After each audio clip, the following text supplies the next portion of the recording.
One of the source of strength, which gives me great satisfaction and pride, is because we have, unlike the Bharat National, some leading intellectual luminaries, younger leaders committed to the reform agenda, as you have seen the panel just now. Not only are just articulate, but resourceful, and has helped immensely in crafting the new economic agenda and the series of reform agenda. So of course I do take a credit because I happen to be chairing these meetings, but I think I need to have enough humility to acknowledge the fact that we have been fortunate with the immense resources and help and commitment of this younger team of leadership, which augurs well for the future of Malaysia. Now let me summarize 2 7 points here. Some of it, I believe, has been discussed. Particularly, you have heard Nazir Khalid, Menteri Besar, and Lim Guan Eng, the Chief Minister Penang. We believe in market economy. That means that as a rule, the government will not interfere in the fundamental operations of the free market mechanism.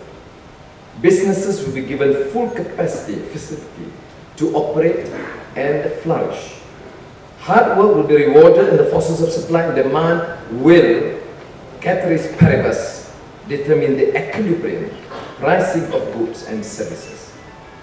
But it will not be a laissez-faire or leave it alone economy, because while transactions between private parties may be sacrosanct, history has shown that unbridled free enterprise has led to much abuse and exploitation of the weak.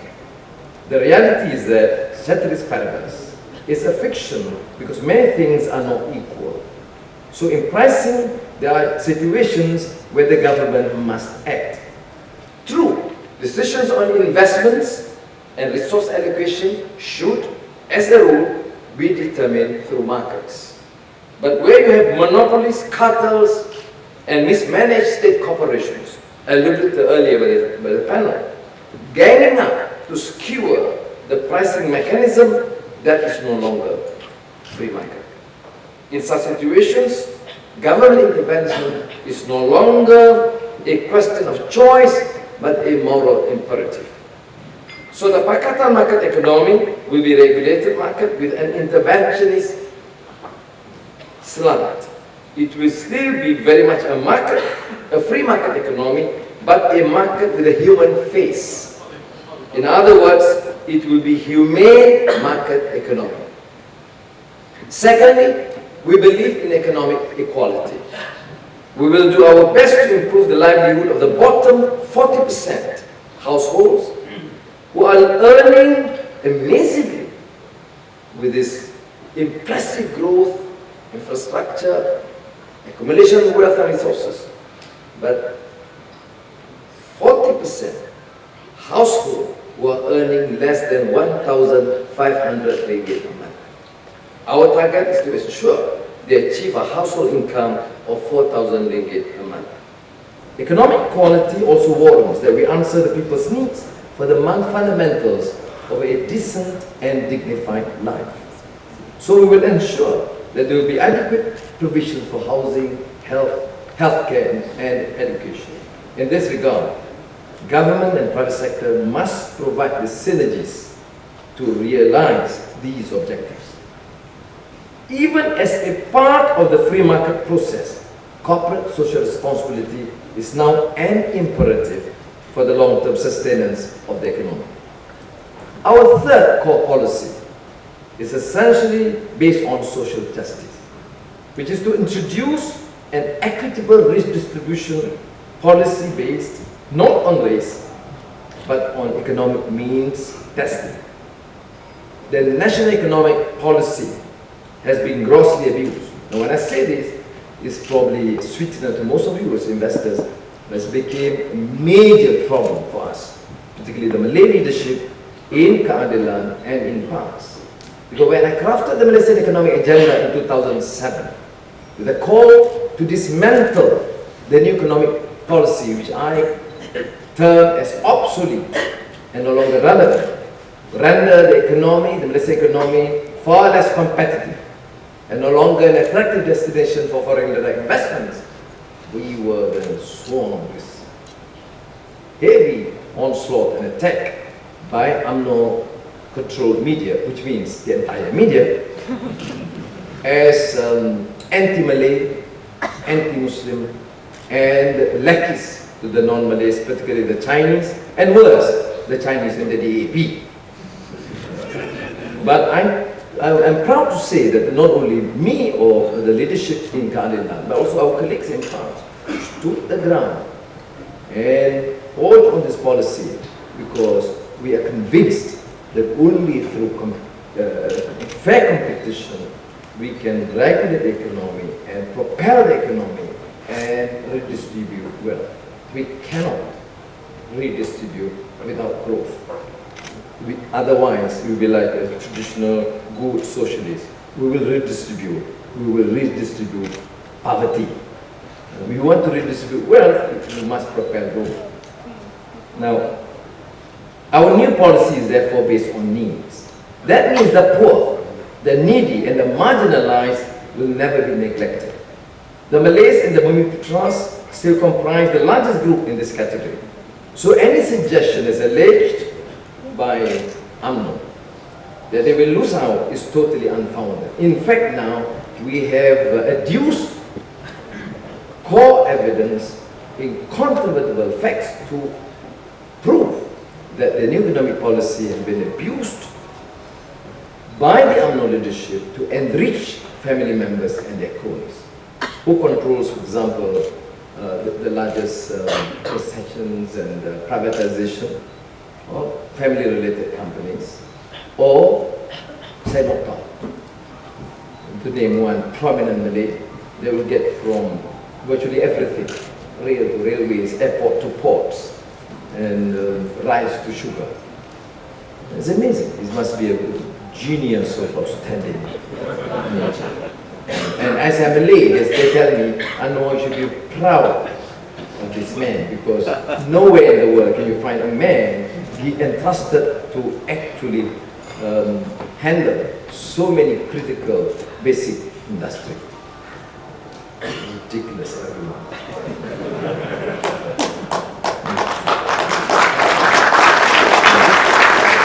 Now the issue of fiscal management, which you have raised early this morning, was briefed by Stanley and the friends. Now, our approach to fiscal management is four prongs. One, responsible fiscal allocation.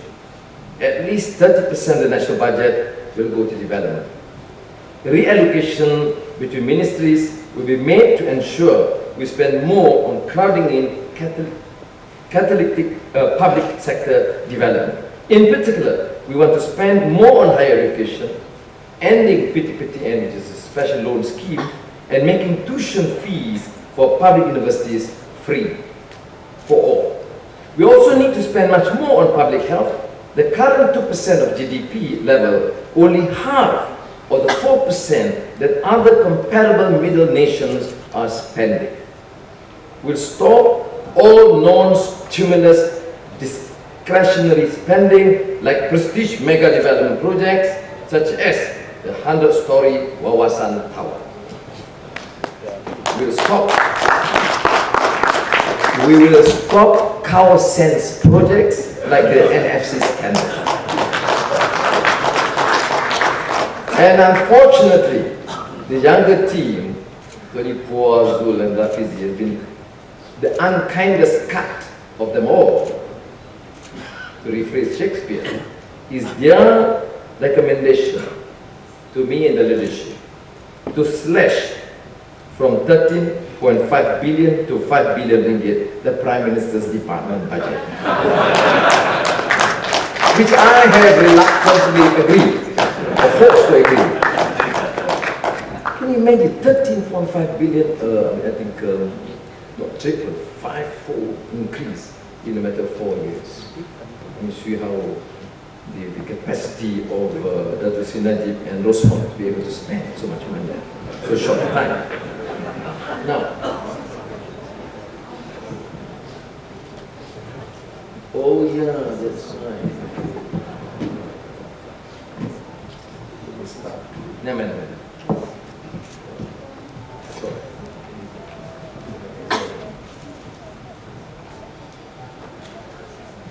Now, prudent expenditure. I think we didn't get too close because they will produce another video.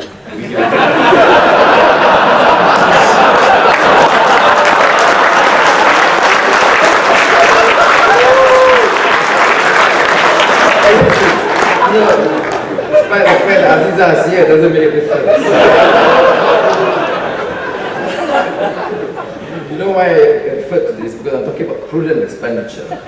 And I'm talking about a moral and fiduciary duty to spend its revenue honestly and wisely. You laugh at my expense, man. When and Aziza and the rest were invited by Mandela to visit him as his guest soon after I was released from prison and went surgery in Munich, and then Crown Prince of Saudi Arabia invited me, sent a private jet to go to Mecca for the Umrah. Then invited again by Mandela to spend time with him, and he said, "Anwar, I'm sorry that you had to undergo this ordeal." So I said, "Madiba, no worries. Yours was a long walk to freedom, mine was a short walk to freedom. 8 years compared to your 26 years. But he says, I know, but people like us must be either mad or crazy." I said, "Pardon me, sir, Madiba, mad, surely no. Crazy, yes." Now, current corporate subsidies to IPP and toll concession rates amount to about 6 billion ringgit a year. And the creation of AP, Kings, cost us 2 billion ringgit in loss of revenue. And in all other unfairly supplied contracts and concessions, we have a corruption and wastage hole of 40 billion ringgit a year. This represents an incredible 70% of our current national budget.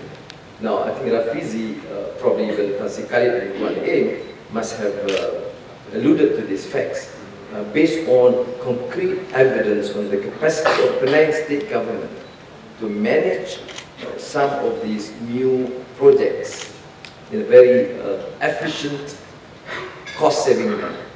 And we have proven that we are able to save per project, one road construction project, for example, here in Selangor, by 30%. There's no theoretical construct that I'm suggesting, and this is based on our experience. We'll put a stop to this wastage and corruption by implementing a strict and transparent procurement policy.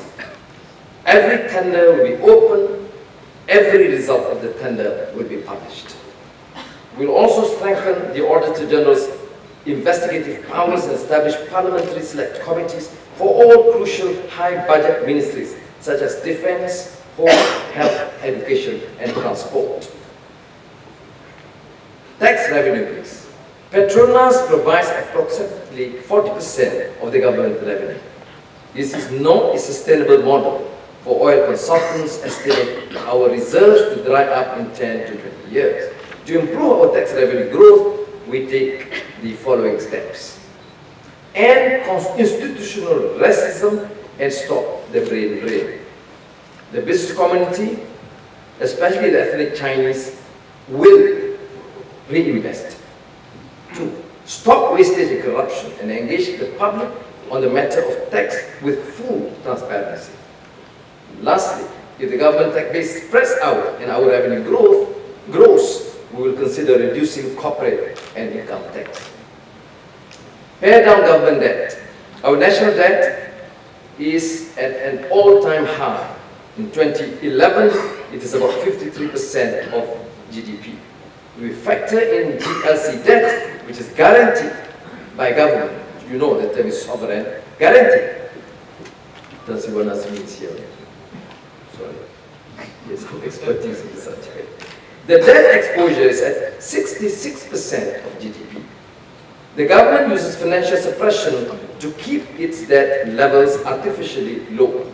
It uses banks that are partially owned by government or GNICs to give loans to government at artificially low interest rates. We must reduce the national debt level. This may take time, but we will have to do it. To achieve this, we need to grow the economy at a faster rate, increase the GDP at a rate faster than the interest rate payable by the government. Now, Malaysia is stuck in the middle income trap. Even though we are blessed with natural resources, we have been overtaken by our neighbors. To get out of this middle income trap, we'll be guided by 5 broad strategies. Improve business regulations. To facilitate not just foreign, but private domestic investments. Avenues for little Napoleons to grow must be closed. Bureaucracy must be minimized. This will reduce the opportunities for corrupt practices. The judiciary will be free from its current subservience to the executive. This will ensure the rule of law will prevail. Justice will be dispensed impartially, and property rights will be respected and upheld in a fair and judicious way. We will create business opportunities by dismantling monopolies and oligopolies. There will be a level playing field so that private non-crony investments may take root. Truly Malaysian companies, progressive and involving the participation of all, will be given special grants. Most of the programs will require the involvement of our SMEs as a crucial partner to the Pakatan development. We need to also increase workforce productivity through a multi-tier project or approach. We'll provide a 2 billion ringgit facilitation fund towards this end. All these strategies will come to nothing if there's no political will to change. Going back to the fundamentals, political reform cannot be done piecemeal, but executed through a well-thought-out and structured blueprint. That's precisely the reason why we have taken pains to come to an agreement on some core policy decisions prior to the election. In this regard, all 3 branches of government, the legislative, the executive, and the judiciary, will need to undergo structural changes. While I concede that the details of these blueprints will need much deliberation, the basic thrust of the reform will lie in bringing about effective checks and balances according to the separation of powers concept. In any event, the federal constitution must remain supreme as the final criteria of the fundamental liberties of the citizens, as well as the distribution of powers between the state and the federation. We will also strive to make the anti-corruption agency truly independent. Just a few days back, last few days, Tan Sri Khalid sued the MACC, Anti-Corruption Agency, for false attempt to smear him through a very unfounded case of the original cow scandal. And in the last few days, the chairman of the MACC had to come to court and publicly apologize. But you know, he has been smeared for years. So this has to stop. And this implicates the position of the Attorney General. So the chambers will have to be restructured and make the Attorney General accountable to Parliament.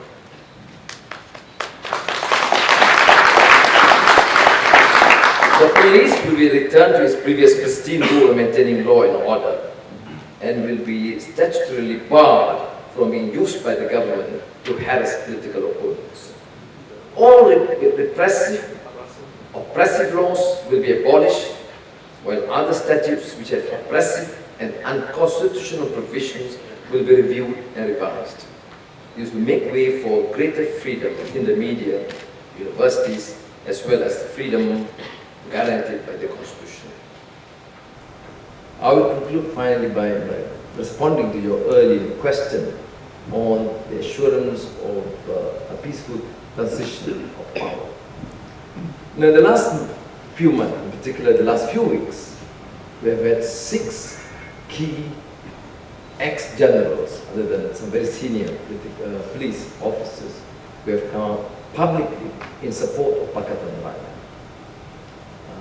The general, and this is unprecedented in our history, this is led by the former chief of army, one of the most, considered to be the most prominent, because after serving as chief of army and led our contingent to Bosnia and appointed as High Commissioner to Pakistan and returned to be advisor at the Foreign Ministry, and now decided to join the Justice Party and support Pakatan Rakyat. The Deputy Chief of Army and 4 other key generals, Air Force and Navy, they have constitute what we term as the advisory panel on security. They are convinced that Pakatan Rakyat will form the next government after the elections. And they have said, including the former chief of the army, that they will do whatever is required. And they are convinced by in the engagement with their counterpart, the existing military establishment and the police, that the police and the armed forces will remain loyal to the king and country, respect the constitution, and abide the majority decision of our people, and therefore they are convinced that the transition of power to Putrajaya by Pakatan Rakyat, inshallah, will be peaceful. And in the next few days, on the 23rd, I'll make a major announcement to the retired generals in Johor to reaffirm again this position that they are not only committed in terms of this general rhetoric, but they will be part and parcel of the entire team to ensure that we win and the transition will be a peaceful one. Thank you. Terima kasih.